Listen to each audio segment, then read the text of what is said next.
오늘은 아까 읽은 말씀을 지해서 동방박사 미션이라고 하는 그런 제목으로 하나님의 말씀을 같이 나누겠습니다. 동방박사 이야기는 여러분 성탄절 때 늘 듣는 이야기고, 여러분 어렸을 때 또 주일학교를 다니신 분들은 한 번쯤은 동방박사가 되어서 연극을 하기도 하고 뭐 그랬던 기억들이 있죠. 그런데 아직 12월이 아니고 성탄절이 아닌데 제가 이제 11월 둘째 주일에 동방박사 미션이라고 하는 제목으로 설교하게 된 이유, 동방박사 미션이 뭐길래, 이건 뭐 이미 여러분들 다 아시는 얘기지만 이런 미션을 우리가 미리 한번 가져야 되겠다, 이런 마음으로 오늘 말씀을 전합니다. 동방박사 미션이라고 하는 얘기는 동방박사들이 예수님께 드릴 예물을 준비하고 오랜 시간 준비한 것처럼 우리도 이번 성탄절에 영혼 구원의 예물을 드리자라고 하는 계획, 이걸 동방박사 미션. 성탄절이 오지만 이번 크리스마스에는 어떤 좋은 일이 있을까? 어떤 선물을 받을까? 줄까? 그것도 우리가 살아가면서 갖게 되는 즐거움 중에 하나지만, 그래도 우리가 그리스도를 믿는 사람으로, 그리고 정말 언젠가 우리의 인생의 마지막이 곧 올지도 모른다는 생각을 우리가 하고 살아본다면, 이번 성탄절에는 우리도 우리 예수님께 무슨 예물을 드릴 수 있을까라고 하는 것. 동방박사들이 드렸던 그 예물처럼 우리도 그 예물을, 그런데 주님이 가장 좋아하시는 예물은 영혼 구원의 예물. 헌금을 해도 좋고 봉사해도 좋고 뭐 여러 가지 여러분들이 할 게 많겠지만, 한번 우리 모두가 한번 사람을 전도해서 하나님 앞으로 인도하는 그런 영혼 구원의 예물을 드려보자. 그리고 그것을 되는 대로, 그렇게 기회가 오면, 우연히 그렇게 되면 이 아니라 결과를 예상하지 말고 일단 우리가 한번 준비해서 마음으로 시작해 보자. 모든 결과는 하나님께 맡기는 거지만 준비하고 그 일을 추진해 나가는 것은 우리의 몫이니까 우리가 한번 그렇게 해보자라고 하는 거예요. 그래서 이번 11월 달에 이 동방박사 이야기를 하는 이유를 오늘 말씀을 통해서 먼저 보면, 헤로드 왕 때 예수께서 유대 베들레헴에서 나심에 동방으로부터 박사들이 예루살렘에 이르러 말하되, 동방으로부터 이렇게 왔다는 거예요. 유대인의 왕으로 나신 이가 어디 계시냐? 우리가 동방에서 그의 별을 보고 그에게 경배하러 왔노라 하니, 즉 이들은 동방에서부터 이미 오래전에 그 별을 보기 시작했어요. 보려고 기다렸고, 이별일까 저별일까, 그들에게 주신 은혜대로 언젠가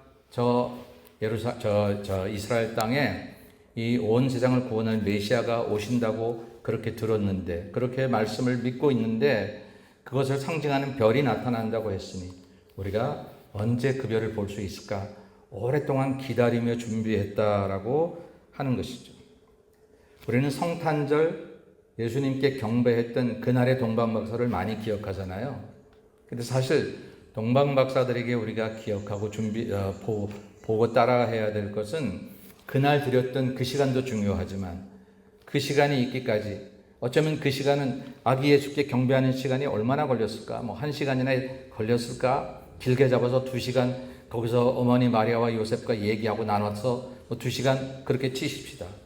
근데 그 시간을 위해서 기다린 시간은 2년, 3년, 20년, 어쩌면 그의 평생에, 이 동방의 박사들에게 늘 평생에 기다리던 준비의 시간들, 1시간, 2시간의 짧은 만남을 위해서 그들이 그렇게 오랜 세월을 준비해야 됐다고 하는 그 시간이, 세상의 숫자 개념으로 보면 손해보는 것 같고 별거 아닌 것 같아도, 영적으로 보면 그래서 그들은 이 땅에 오신 예수를 맨 처음 경배할 수 있었다는 거룩한 그런 은혜를 입게 된 사람들이었기에 얼마나 귀한 사람들이었나라고 하는, 오늘 우리도 그 일을 해보자라고 하는 거예요. 이번 성탄절 아직까지 한 달 반 정도가 남아 있죠. 2달 가까이 남아 있습니다만, 그날 가서 이번 크리스마스 그날에는 내가 특별하게 옷도 잘 입고 헌금도 많이 하고 모두 잘하고 그러면서 예배를 드려야지, 좋은 생각이지만 정말 그보다 하나님 앞에 더 중요한 건 뭐냐면, 그날이 있기까지, 오늘부터 그날까지 내가 하루하루를 주님 앞에 드릴 예물을 생각하고, 이제 그 예물은 영혼 구원의 예물이라고 이미 얘기했으니까 누구를 전도해서 하나님의 교회로 인도하고 하나님 앞으로 인도할까라는 생각을 가지고 우리가 만약에 한 달 반, 두 달을 지낼 수 있다면 당일 그날도 복된 날이지만 이 기간 동안이 사실은 우리에게 얼마나 중요하고 귀한 날인가라고 하는 것입니다. 그래서 그것을 동방박사 미션이라고 이름 짓고 지금부터 하자고. 동방에서부터 보던 별이지 예수님 베들레헴 마구간 위에 태어난 그 별을 처음 본 게 아니라 그 별을 보기 위해서 오랜 세월 기다리며 준비했던 동방의 박사들처럼 오늘 저와 여러분도 그 시간에 비교하지는 못하겠지만 그래도 물리적인 시간이 한 달 반, 한 달 20일 정도의 시간이 우리에게 주어졌다고 할 때에 이 시간을 세상에서 사용하는 40일, 50일보다 훨씬 더 거룩하고 경건하고 의미 있게 사용하는 길이 오늘 동방박사 미션을 우리 마음에 부여잡고 이번 성탄절에는 내가 예수님께 꼭 영원 구원의 예물을 드려야지라고 출발하는 그 마음이 바로 동방박사 미션이다. 이게 중요하다 하는 얘기입니다. 이 이야기를 다시 한번 우리가 살펴보기 위해서 동방박사 이야기 여러분 잘 아시지만 한번 살펴보죠. 동방박사라고 할 때 이 동방이라고 하는 것은 동쪽을 얘기하는 거잖아요. 근데 지금 이스라엘을 중심해서 얘기할 때에 이스라엘의 오른쪽이 물론 동쪽인데 거기가 바로 동방이다라고 하는 거예요. 근데 실제적으로 어떤 나라를 가리켰냐면 이스라엘 동쪽에서 해가 뜨는 곳, 즉 바벨론과 페르시아를 가리켜요. 예수님 시대 때. 지금은 이 나라가 어디죠? 이란과 페르시아는 이란이고 바벨론은 이라크예요. 그 지역에 이제 있던 박사들이 찾아온 거예요. 또 이 박사라고 하는 말, 이 박사라고 하는 말은 뭐 무슨 박사, 철학 박사를 받았는지 뭐 그런 박사가 아니라 원래 마고스라고 하는 그런 헬라어인데 지혜로운 사람, 이런 사람을 설명하는데 그 말만이 아니라 여러 가지 의미들을 설명하잖아요.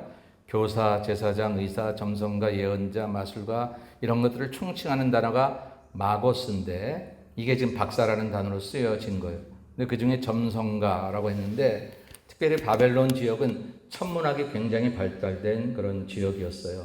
그래서 이 점성술이 많이 발달되었고 별을 연구하는 그런 사람들이 많았던 그런 지역입니다. 동방 박사 할 때는 동방으로부터 온 박사들인데 그 동방이 바로 이 바벨론 지역이었을 것이다 라고 모든 성서학자들이 그렇게 추측을 하죠. 성경에도 다니엘서에 보면 이런 말씀이 있습니다.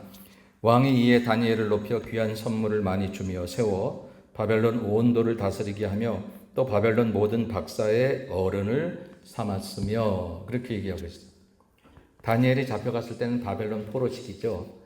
이스라엘이 남유다가 완전히 멸망해서 바벨론으로 포로로 잡혀갈 때에 그때 많은 젊은이들이 많은 아주 똑똑한 지식인들이 잡혀갔는데 그 중에 하나가 이제 다니엘이었기도 했고 뭐 에스겔도 잡혀갔고 그랬는데 그때의 바벨론은 잡혀간 그곳에서도 하나님께 높임을 받아서 그래서 바벨론의 박사들을 가르쳤다는 거예요. 그들을 다 이렇게 지혜를 나눠주고 가르쳤는데 아마 성서학자들의 추측 가운데 하나는 그랬을 때 그때 유대에 내려오는 지금으로만 전설이라고 말할 수 있는 전설 같은 메시아에 대한 예언 아마 그 예언을 이야기를 했을 것이다. 그리고 이제 바벨론이 약해지면서 그러면서 바벨론 포로들이 페르시아의 고레스 왕이 다 니네 나라로 돌아가라 할 때 다 돌아가지 않았거든요. 바벨론에 남아있던 유대인들이 많이 그 자리에 살게 되어 있어요.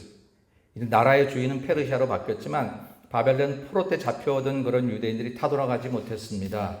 우리나라 일제 침략을 당하거나 어려움을 당할 때 흩어졌던 우리 한국의 디아스포라들 이런 사람들이 전쟁이 끝나도 다 돌아오지 못하고 저 고려인들 좀 안주벌판에도 살고 뭐 무슨 탄자 들어가는 많은 나라들에 살잖아요. 뭐 그런 것처럼 이제 바벨론에 살고 있는 수많은 사람들 그러나 그들의 가슴 속에는 여전히 메시아에 대한 그런 신앙을 가지고 있던 사람들이 다니엘은 직접 박사들을 가르치면서도 그런 얘기를 전했겠지만 거기에 남아있던 수많은 유대의 남은 백성들 가운데 그들의 메시아에 대한 사상들이 그대로 전해졌다.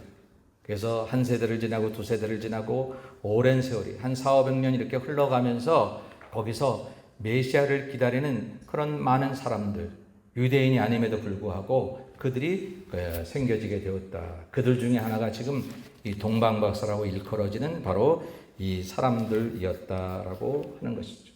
유난히 별을 보고 연구하는 그런 점성술이 발전했던 바로 또 그 지역에서 그렇게 유대의 전승이 오랫동안 내려올 수 있고, 포로된 게 즐거운 일은 아니고 결코 역사적으로 좋아했던 일은 아닌데, 그 포로됨을 통해서 또 주어지는 하나님의 놀라운 역사가 있는 것을 보면 우리의 삶에 힘들고 어려운 일이 있는 것이 결코 즐거운 일은 아니지만, 하나님은 그냥 우리를 어려움 가운데 방치하시는 분이 아니시라 어려움이 생겨졌거든 그 어려움을 통해서 더 좋아질 수 있는 그런 스텝을 삼으시는 그런 하나님이시기에 오늘 이런 동방의 박사들이 태어났다라고 하는 것이죠. 그래서 동방박사, 동방으로부터 온, 바벨론으로부터 온 그런 하나님의 지혜자들인데 별을 보고 메시아 탄생을 기다리던 사람들이었다라고 합니다. 근데 그들이 와서 동방에서 보던 그 별을 찾아왔다라고 하는 거예요. 박사들이 왕의 말을 듣고 갈새 동방에서 보던 그 별이 문득 앞서 인도하여 가다가 악이 있는 곳 위에 머물러 서 있는지라. 우리가 별을 보고 왔다니까 동방에서부터 거기까지 계속 보이는 별을 보고 찾아온 것 같지만 아니에요. 그렇잖아요. 이 중간에 별이 없어져요. 안 보여요. 그래서 박사들이 예루살렘으로 가잖아요. 예루살렘으로 가서 우리가 이렇게 메시아 예언을 듣고 아기 예수를 찾아왔는데 어디서 태어나셨습니까? 그 묻는단 말이에요. 그럴 정도로 이렇게 눈에 보이는 것들은 보이는 것 같다가 안 보이기도 해요. 믿음 생활을 하다 보면 분명히 약속인 것 같았는데 맞나? 안 맞나? 하나님 도와주시는 것 같다고 했는데 도와주시는 게 맞나? 안 맞나? 그럴 때가 있어요. 그리고 우리는 특별히 눈에 보이거나 우리 삶에 어떤 이렇게 만질 수거나 확인할 수 있는, 내가 기도했으면 잘 살아야 되고 내가 예수 믿었으면 건강해야 되고 어떤 그런 증거들을 찾는데 그런 증거들이 안 보일 때가 있죠. 그럼에도 불구하고 중요한 것은 뭐냐면 그 별이 있다는 사실을 믿고 줄기차게 끊임없이 약속을 믿고 별을 연구했던 사람들이 결국은 예수님의 별을 다시 보게 되더라고요. 그런 것처럼 저와 여러분이 믿음으로 우리에게 주신 약속을 믿고 살아갈 때 결국은 그 믿음의 열매를 반드시 보게 되는 줄로 믿습니다. 아까 여러분 영상에서 봤던 제너라는 사람, 복음을 전해야 된다는 방탕한 생활을 마무리하면서 내가 이 방탕한 생활에서 나를 구원하실 예수께 내가 어떻게 보답할 수 있을까? 전도해야지. 나를 살리신 그분께 나도 똑같은 사람들을 살려야지 라고 하고 전도했는데 나이 들어서 더 이상 전도하러 길거리에 나갈 수 없을 그런 날이 되었을 때, 그런 몸이 되었을 때에 돌아보니까 아무것도 열매가 없었다고 하는 것 같아요. 근데 그 열매가 안 보이는 그 수없이 많은 세월들을 이 사람은 끊임없이 내게 주신 은혜를 따라 전도했어요. 결과가 없었던 게 아니라 그냥 내가 모르고 있었을 뿐이었죠. 기적처럼 한 목사님의 설교와 간증들을 통해서 결국은 그것을 알게 됐던 것처럼 저와 여러분이 믿음 가지고 하는 일에 결과가 없는 법이 없습니다. 때로 지금 당장 눈앞에 안 보이는 것 같아도 여러분들이 기도하다가 말씀 보다가 주신 약속이라고 하면 중간에 의심하지 말고 포기하지 말고 끝까지 달려가시는 여러분들이 되시기를 주의 이름으로 축원합니다. 그게 하나님의 방법이기도 하거든요. 어쨌든 지금 갑자기 예수님 베들레헴 마구간에서 본 별이 아니라 동방에서 보던 별이다. 우리가 그날 잘할 수도 있지만 지금부터 잘하던 그 잘함이 그날도 잘함으로 연결되어야지. 성탄절이니까 이날은 내가 특별히 잘해야지. 그래서 그날만 특별히 잘하면 이건 하나님 앞에 신앙의 퍼포먼스를 하는 거지 신앙 생활이 아니잖아요. 하나님 우리에게 요구하시는 것은 너 한번 퍼포먼스를 한번 기가 막히게 해볼래? 그거 아니잖아요. 우리에게 요구하시는 것은 너의 하루하루의 삶이 내 기쁨이 되면 좋겠다라고 하시는 것이니까 오늘부터 우리는 그날 예수님 앞에 온 마음과 정성을 다해서 경배드릴 그 마음으로 오늘을 살아가는 그 살아감이 바로 동방박사 미션이고, 우리가 그렇게 살아가던 그 살아감이 그날도 하나님께 드려져야 그게 진짜 예배지. 오늘은 엉망으로 살다가 그날 가서 옷깃 한번 여미고 그날 가서 한번 잘한다고 하는 것, 이거는 결코 하나님 바라시는 것이 아니더라라고 하는 거예요. 오늘 성경에 보면 계속해서 동방에서 보던 그 별을 봤다는 거예요. 예루살렘 베들레헴 마구간 그 위에 펼쳐진 그 별을 동방에서 보던 별이라고 계속해서 성경이 얘기하는 까닭은 우리의 평소의 믿음의 고백과 삶이 우리의 성탄절이든 부활절이든 혹은 하나님이 원하시는 그 어느 때에 드려져야 된다라고 하는 것. 특별히 잘하면 평소에 잘해서 특별히 잘하는 건 더 좋지만 평소에 못하다가 특별히 잘하는 것을 하나님이 그리 원치 않으신다는 생각을 우리가 가지고 이번 한 달 좀 넘게 한 달 반 정도 동안 우리가 정말 하나님의 드릴 예물을 위해서 기도하며 지내는 그런 날이 되어야 될 것이다 라고 하는 것이죠. 그리고 이제 동방 박사들이 드린 예물을 우리가 찾아보면 뭐 너무 많이 알고 있고 우리가 연극할 때도 이 황금과 유향과 모략 세 가지 예물을 우리가 기억하고 이렇게 만들어서 드리고 연극했던 기억이 있습니다. 집에 들어가 아기와 그의 어머니 마리아가 함께 있는 것을 보고 엎드려 아기께 경배하고 보배 합을 열어, 이걸 사람들이 보배 함이라고 이렇게 무슨 상자 함으로 생각해서 함 이렇게 읽을 때가 많은데 보배 합입니다. 보배 합을 열어 황금과 유향과 모략을 예물로 드렸다라고 하는.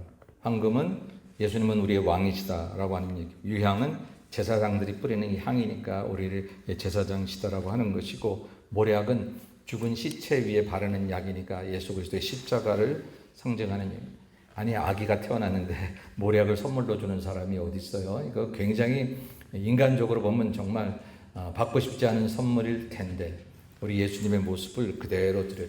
어쩌면 이 세 명의 동방 박사는 내가 예수님을 생각하면서 예수님이 가장 좋아하실 예물이 뭘까라고 하는, 그것을 생각해 보면 예수님이 사실 모습을 생각해. 예수님은 어떤 분으로 사실까? 우리에게 왕으로, 제사장으로, 그리고 우리를 십자가를 지실 그분으로 그렇게 구체적으로 알았는지는 우리 알 수 없지만, 그러나 결과를 놓고 보면 마치 그것을 다 알아서 거기에 딱 맞는 예물을 드렸던 것 같아요. 예수님이 어떤 모습으로 사실 것인가, 어떤 것을 가장 좋아하실 것인가라고. 그렇다면 이제 우리가 황금을 드려야 하는 것도 아니고 유향이나 모략을 드려야 되는 것도 아니라 오늘 저와 여러분이 동방박사 미션을 가지면서 드려야 될 우리들의 예물은 무슨, 바로 이미 얘기한 대로 영혼 구원의 예물이다라고 하는 것. 이게 이번 동방박사 미션의 핵심이고 계속해서 여러분들에게 이야기하고 있는 것입니다. 정리합니다. 동방박사 미션은 우리가 드릴 성탄 예물입니다. 이번 성탄절에 여러분 이 영혼 구원의 성탄 예물을 한번 드려보자라고 하는 것이죠. 뭐 누구를 드릴까, 어떤 사람을 찾을까, 전도하라 그러면 많은 분들이 이렇게, 목사님 내 주변에는요 다 교회 다녀요. 그렇게. 저도 처음에 한 25년 전에 미국 올 때 미국 가면 다 교회 나가는 줄 알았어요.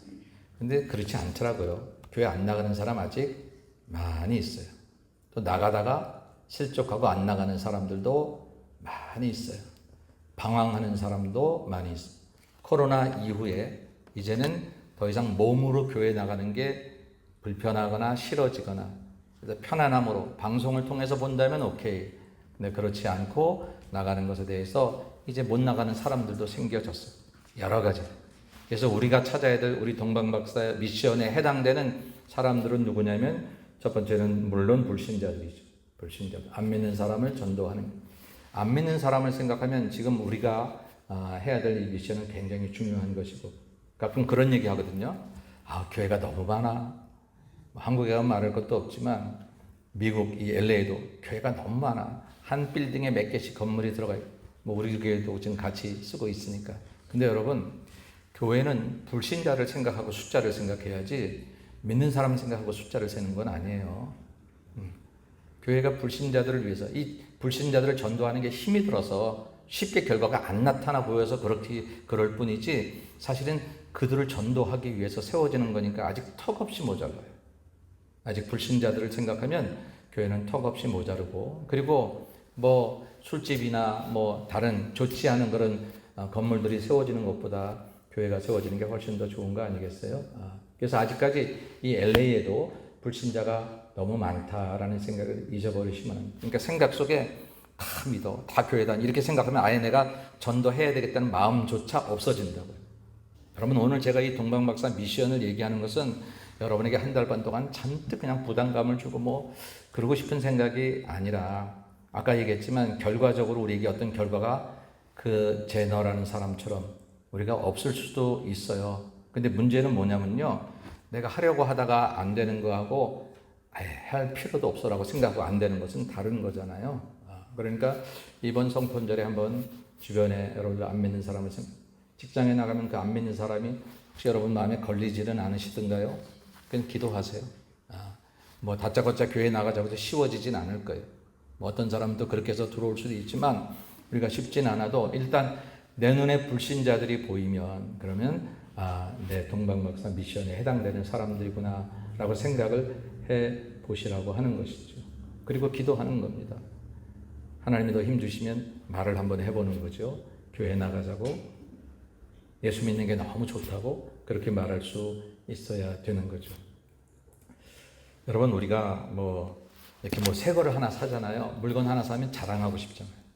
내가 핸드폰을 새로 샀는데 이게 기능이 얼마나 많은지 몰라. 누구에게도 그렇게 얘기하고 싶다고요. 우리가 좋은 거 하나만 가져도 그것을 자랑하고 싶은데 정말 내 안에 예수, 우리 인생의 모든 것을 해결하시고 날 위해 생명까지 주신 그 예수, 그 이름을 가졌다면 우리가 자랑하고 싶지는 않겠습니까? 세상이 하도 험해서 전도하다 어려움 당하기도 하고 노력했는데 결실이 없는 것처럼 돼서 실망이 됐었기도 했지만 과거에 안 됐던 경험들을 자꾸 오늘과 내일에 적용하면 나의 앞으로의 오늘과 내일은 없는 거잖아요. 내가 과거에 그랬다고 할지라도 오늘과 내일 하나님 내 손 붙잡아 주시고 내가 새로운 마음으로 주 앞에 서면 내 앞에 기적 같은 일들이 일어날 것이라고 믿어야 그게 믿음의 삶이고, 우리는 이미 출애굽 그 21일간의 기도를 통해서 광야길 지나오기 전에 홍해길도 걸어왔고 요단강도 걸어왔어요.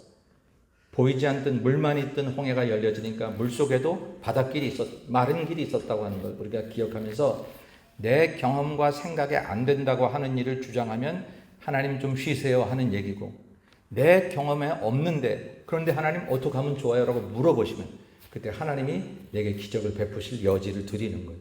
우리는 그걸 믿음이라고 하는 거예요. 이제 이번 한 달 동안, 한 달 반 정도 동안 저와 여러분이 불신자, 내게는 정말 전도할 사람 없어. 정말 목사님 제가 마음이 없는 게 아니라요.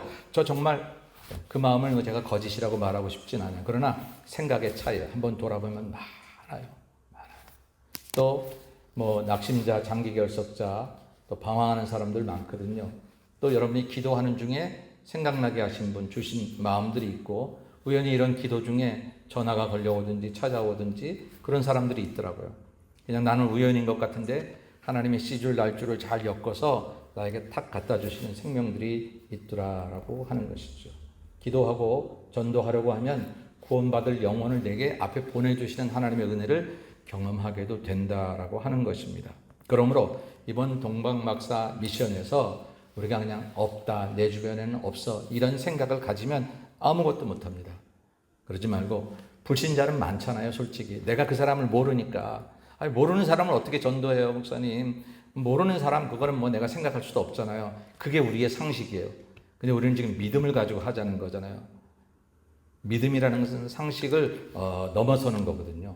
상식을 넘어서는 거예요. 우리의 상식은 모르는 사람은 내가 전도할 수 없을 뿐더러 내 주변에 아는 사람은 다 믿어. 그게 상식인데 한번 그것을 넘어보는 믿음을 하나님께 요청하는 거예요. 하나님, 이 미션을 감당할 수 있게 해주세요 라고 해보는 거죠. 방법은 원래 전에는 여러분 태신자 카드도 내고 우리 그런 거 많이 했잖아요. 근데 이번에 그런 거 하는 건 아니고 그냥 우리가 기도의 3단계, 신앙의 3단계로 얘기했던 그런 구하고 찾고 두드림으로 하는 것입니다. 일단 기도하셔야 돼요.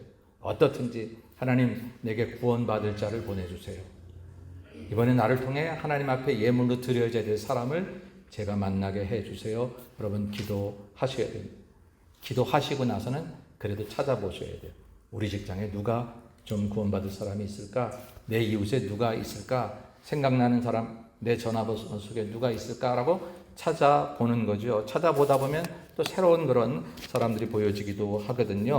그들에게 또 초청하기도 하고 성탄절에 나오라고. 물론 이번 동방박사 미션은 성탄절만이 아니라 오늘부터 다음 주일 당장 괜찮고 그 다음 주일도 괜찮고 계속해서 여러분들이 초청해서 하나님 전에 오게 하는 거거든요.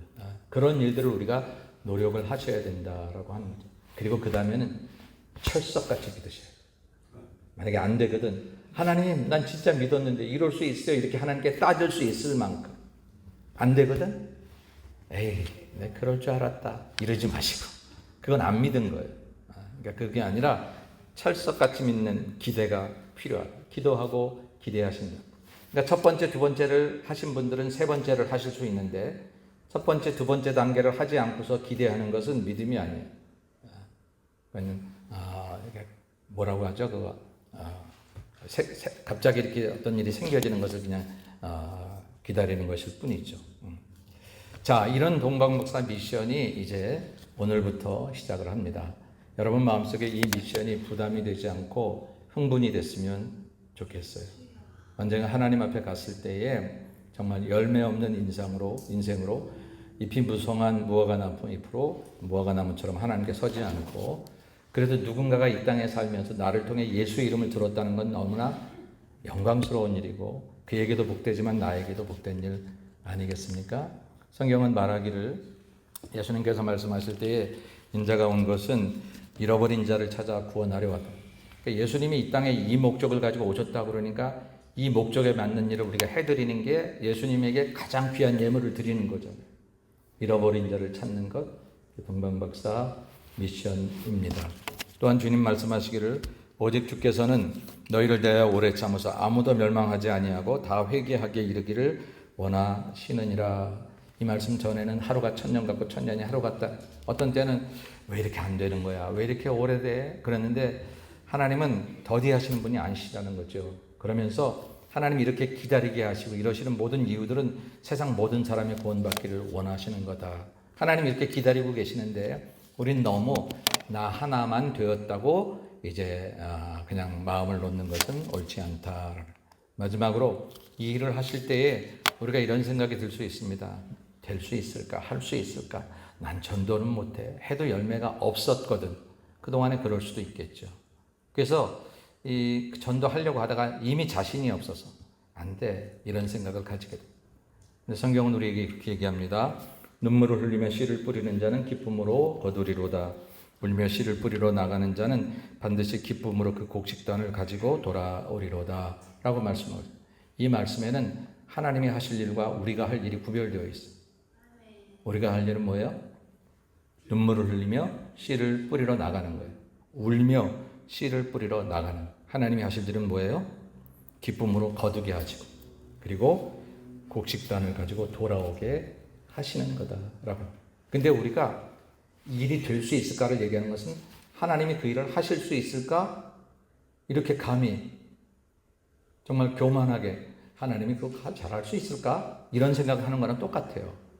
하나님이 그것을 거두게 하는 건 내가 한다고 그랬는데 너는 그냥 뿌리기만 하면 돼. 그랬는데 우리가 돼도 안, 이거 해도 안 돼 라고 생각하는 것은 그것은 하나님 그거 못해 이렇게 말하는 것과 똑같다는 거예요. 그러니까 우리도 모르게 하나님을 무시하는 꼴이 돼버리고 만다라는 거죠. 제가 첫 목회를 경기도 여주 매화리라고 하는 곳에 나갔는데 보면 작년에 태풍으로 혹은 여러 가지로 농사를 망친 농부들이 작년에 망쳤으니까 올해는 안 뿌려야 되겠다. 이런 사람을 하나도 못 봤어요. 아무리 작년에 농사를 망치고 어려움을 당하고 그냥 손해를 봤다고 할지라도 봄이 되면 그들은 씨를 가지고 논밭으로 나갑니다. 뿌립니다. 땅에 대한 믿음만 가지고 있어도 농부들은 한 해도 어긋나지 않고 땅에다 그 씨를 뿌립니다. 다시 이 땅이 나에게 열매를 가져다 줄 것을 믿고 뿌리는 거죠. 땅에 대한 믿음만 가져도 농부는 뿌리는 것을 두려워하지 않아요. 나지 않으면 어떡하지? 여름에 태풍 오면 어떡하지? 가을에 이거 열매 못 얻으면 어떡하지? 한 사람도 그런 사람을 못 봤어요. 그래서 못 뿌리는 사람 없었어요. 땅에 대한 믿음을 가져도 그렇다면 우리는 하늘에 대한 믿음을 가지고 있는 사람들이고 하나님 가장 좋아하시는 일을 우리가 대신 하겠다고 할 때에 얼마나 우리를 어여삐 보시겠어요.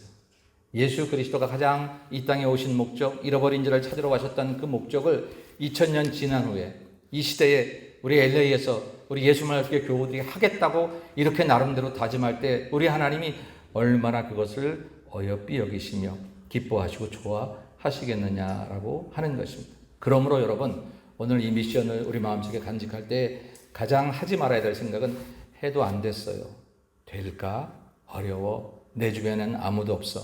이런 생각들은 올해도 우리에게 전혀 예수님께 새로운 영혼을 예물로 드리지 못하게 하는 사단의 장난일 뿐이라는 사실을 여러분 기억하고 지피지기면 백전백승이라 그랬는데 이건 사단에 주시는 마음이구나 라는 생각을 가지고 그리고 우리가 하나님에 대한 믿음을 가지고 강단에서 선포된 이 말씀을 여러분 한번 미션을 가지고 기도하시다 보면 놀라운 일을 경험하시고 나도 되네, 내가 해도 되네, 이런 사람이 이게 어떻게 이렇게 우연처럼 이런 일이 됐지? 라고 하는 놀라운 일들을 경험하게 될 것입니다.